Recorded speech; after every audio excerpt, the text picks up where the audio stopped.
jamoa milliy terma jamoasining o'yiniga qiziqishlar ancha katta ekanligi ma'lum bo'ldi.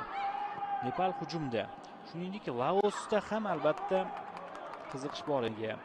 Tayyorgarlik ko'rayotgan futbolchini. Mana endi yuqoridan uzatma amalga oshirilyapti. Birinchi gol do'stlar. Hisob ochildi.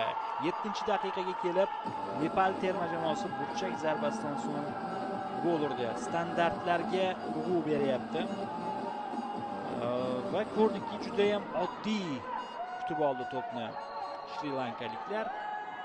Biz standartlarda bunday holatni ko'p bora ko'rishimiz mumkin. 12-raqamdagi futbolchi Gita Rana gol muallifasi.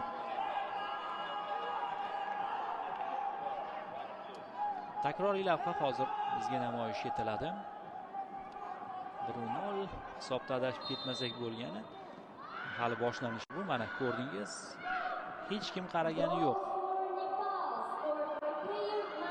9 nafar oq libosdagi futbolchini ko'rishingiz mumkin mana shu kadrda. Lekin ana shu 9 nafar futbolchining birortasi raqibni to'xtatishga urinmadi. Bizda esa O'zbekiston terma jamoasining o'yini bor. Bangladesh bilan.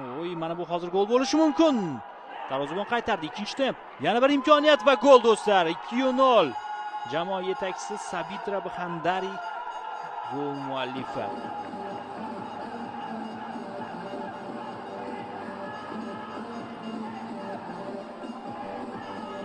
Nepal ishqibozlarini ko'rishingiz mumkin.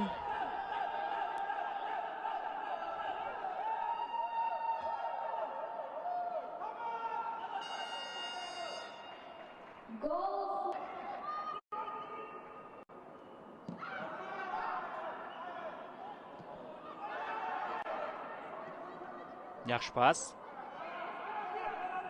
Qaytimi bo'lishi kerak. Bhandari 3-0. Mana endi chiroyli gol urilyapti.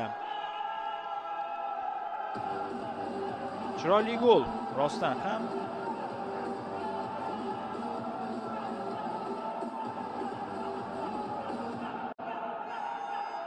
Texnikasi bilan yuqoridan tashlab qo'ydi hozir.